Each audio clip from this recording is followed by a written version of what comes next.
Băieți și fete, tocmai ce s-a lansat Skibidi Toilet 68, partea 1. Sunt chiar foarte curios ce o să se întâmple videoclipul de astăzi, fraților, pentru că am auzit că este vorba de un personaj nou, dacă nu mă înșel, adică că este TV Man, dar parcă e Computer Man, adică nu știu. Hai să vedem care-i treaba, așa am văzut pe TikTok. Nu prea știu care-i treaba. Oh! Mamă! Bă, mi-am dat seama de o chestie. Cumva, nu, ăsta era finalul episodului trecut? Gen, dacă m-ai văzut din altă parte, când ăsta și-a pierdut capul aici, când speakermanul ăsta și-a pierdut capul? Cred că da, nu știu. Urmează să ne uităm după și la secrete și să aflăm răspunsul la întrebarea asta. Ia, uite, m-a venit armata de G-Man fake. Mamă, cât de... Mamă, mă, cât de șmecherit Tital TV, menu, băi și fete. Wow. Mamă, ce e ăsta? Wow! Bro! Bă, cine mai are abilitatea asta să-și miște capul? Cred că mai există cineva. Cred că TV Woman, dacă nu mă înșel. Wow! Ia vedeți, fraților, călărețul fără cap. Unde era? Let's go! Mamă, ce i-a făcut ăla, bro? Uite și Astro Toilets, au revenit Astro Toilets. Bro, mamă, câte ecrane, fraților. Nu, bă, nu. Mamă, nu. Băi și fete, nu. Ce ai încercat, băi? Ce ai încercat, băi, toaleto? Opa! Asta-i G-Man? Asta-i G-Man adevăratul?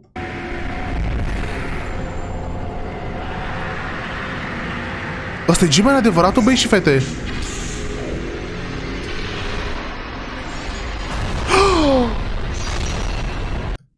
Oh my god, bă, ăla și-a teleportat săbile în spatele lui?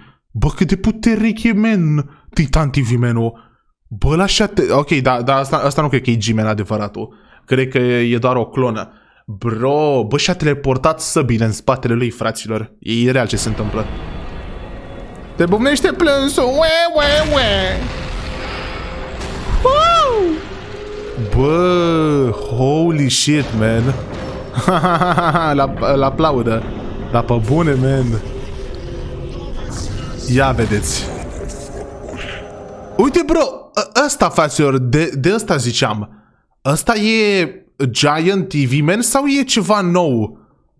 Gen, ăsta e un caracter nou? Sau e pur și simplu Giant TV Man? Și ce zic? Că nu prea înțeleg. Trebuie să mergem acolo.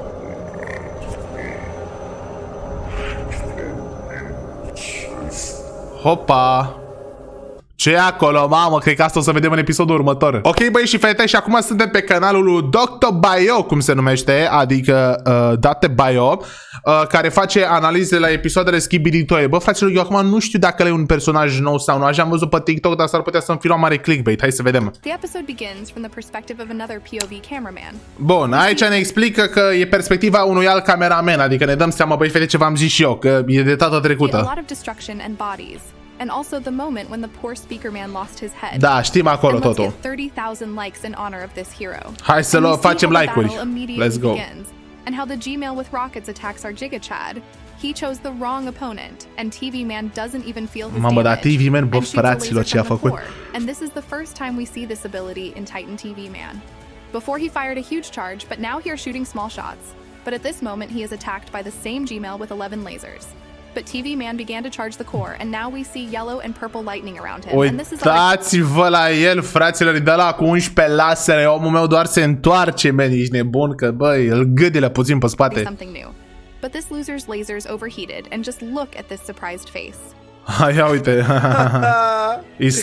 I s-au încălzit laserele, nu mai putea să dea. Man, I'm dead. And what we see next is amazing. It turns out that TV Man can also disconnect his head from his body. Mamă, uite-ți ce a făcut TV Man aici, băi, și fete, și-a deconectat capul. Lasers as Gmail, only smaller, and it's crazy. And TV Man's head starts frying chicken. La omorât pe ăla. And then we see useless helicopters that are somehow trying to harm the TV Man. But you see that even without the main head, the TV man can also react to everything through his Ia screen. vedeți băieți și fete și fără cap. Ăștia l-au văzut fără cap și au zis, bă, hai să ne băgăm pe el. Da, și așa i-a dovedit. And it is important to note that all the TV men's screens are controlled through this small screen. Și că toate sunt controlate prin ăla micuț. Ok, deci ăla e cel mai important. Dacă ăla moare, cred că mor toate ecranele, nu? And I can say that if you break this screen, then TV men will not be able to repel attacks. Fix And this am is zis eu, already da. a weak point. But you need 100 or 200 strong toilets to do this. Și că ai nevoie de 100-200 de toalete să faci Forget about it asta. on several seasons. We also see that there are 2 small lasers on TV screens, but our Gmail fighter woke up and looked at his face. He clearly didn't sign up for this. And TV man goes to RAM. And it is important to notice the moment when TV man takes off. Then POV cameraman has glitches in filming, and this is connected with the TV man core. We can hear the sound of the core charging to direct energy to the jetpack. Ok. Deci vedeți băieți și fete, ăsta are niște glitch-uri de la cameră, ci că totul vine de la core-ul lui Titan TV Man. Exactly when TV man took off. There were glitches in filming, and his core is very powerful. But at the same time, it is also a weak point. But as I said before, I don't think that anyone can harm the TV man. Și că ea nu, da, și ok, că ăsta e cel mai șmecher caracter. Cred că dacă se mai agradează Titan, cameramenul o să fie mai șmecher. Ăla e personajul meu favorit, dar cred că și ăsta e șmecher. Too strong. He also says several phrases, but we will talk about absolutely all the phrases towards Și the că zice și mai multe chestii și o să vorbim despre end asta. of the video. Ok. And I assure you that you will be shocked. So be Și că o sure să to fii watch this șocat. video to the end so as not to miss very Let's important go! points. TV man successfully went to RAM, and at this time his head successfully explodes Gmail's head with the help of a red glow. And at the same time, the one from the TV fries another toilet with the help of an orange glow like TV woman. Ia And I vedeți was băieți sure și that fete. TV man Titan would have this ability. And also another monitor had a purple light which makes the toilets fight among themselves in the Ia toilet uite, sky. deci că, uite, vedeți acolo în stânga, băieți și fete, este o lumină mov, și că lumina mov de la Titan TV Man le face pe toalete să se bată între ele, că știți că, da, bă, da, mamă, deci nu m-am gândit niciodată la chestia asta, depinde de lumina pe care o arată ecranele alea, au diferite efecte.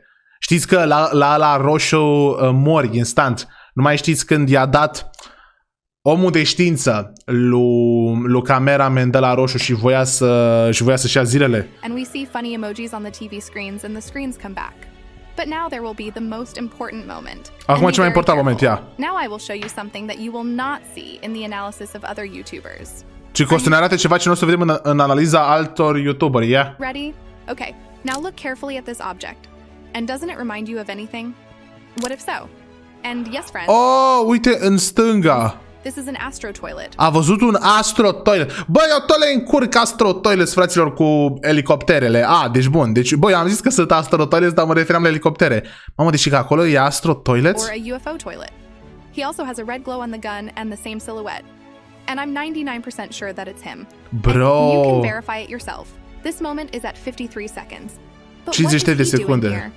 Don't worry, we'll talk about him a little later. Bro, deci este un astro toilet. Bă, știu că ea tot zice fata asta de astro toilet că de fapt ele conduc armata Skibidi. Știi ce zic? Dar nu But știu ce să another zic. important point is that it turns out that this leaked frame was true. Of course, we weren't shown this particular scene. But when TV Man killed Gmail, we see the same emoji that is on the leaked frame. And also at this moment, we see the TV screen and G-Men's face are already similar to the one in the leaked frame. And Și all că a my fost theories un came leak, true. mare I chestie. said that there will be a battle of the Titans, about 2 parts, about astro toilets that perhaps they will appear even in this episode, but this is just the beginning. And in Acesta fact, este doar începutul. Bă, și fete, eu nu știu, uite, de ce tot zice de astro toilets, că și că astea sunt foarte importante, toaletele astea. perhaps we will see them in action already in episode 70. And as I said before, episode 70 will be very important. Și că episodul 70 o să fie foarte important. Anyway, then we see an unpleasant moment. How TV Man takes out a parasite from the head of the Gmail and kills him. And it turns out that these Gmails were just like the one with the parasites in episode 65.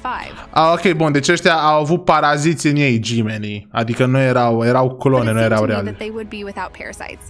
But this is no longer important. Ia uite. We see a small parasite that wants to infect TV Men, but it has anti-theft protection. And this is another cool ability. And I hope that in the Aha, și future, TV the Man are Titans și will protecție de asta come anti-băi, up with similar fraților. technology. Cât de But tare e finally, asta. we see the last survivor, and look how he shakes with fear. But at the same time, he is somehow crazy if he decided to try fight with TV Man. But now there will probably be the most cheating ability in the entire history of the series.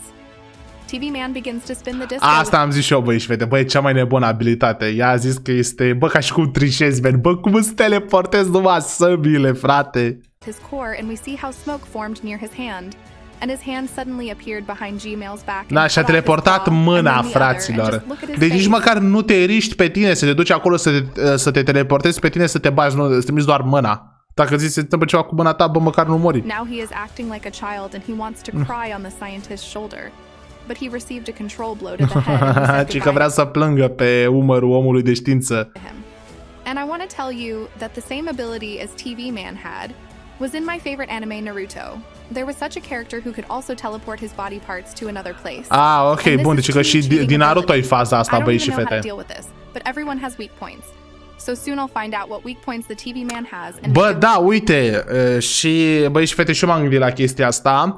A zis și ea că, bă, toată lumea trebuie să aibă un punct slab, adică nici n-ar mai avea haz ca TV Man ăsta să bată pe toată lumea, adică până acum a bătut pe toată lumea, e invincibil, știi, zic, adică ce, frate, care-i scopul să te mai uiți că de fiecare dată vine TV Man și omoară pe toată lumea, trebuie să existe și ceva acolo, știi ce zic? The last toilet is destroyed and the Titans thank TV Man for the fantastic fight. And TV Man, like a real alpha, nodded to them in response. But suddenly we see a small toilet that is trying to attack POV Cameraman. And this is the same toilet from episode 1, and I'm very glad to see him. Bro, este toaleta din episodul 1! Although not for long, because he was destroyed by TV Man Streamer, and this is the first TV Man time Streamer. that we see the streamer using force. TV Man Streamer este caracterul ăsta. Holy shit, bro.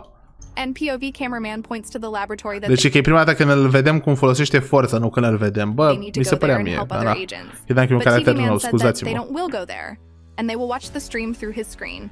And this is where the episode ăla îi zice, bai să mergem acolo, face nu mergem acolo. Uite-te pe stream-ul meu, că fac live acum. Ne uităm acolo ce se întâmplă înăuntru. Ia să ce zice TV Man. Hey, you! Patetic! Taci din gură! Nu acum. I-a zis la bă, nu acum, nu mergem acum.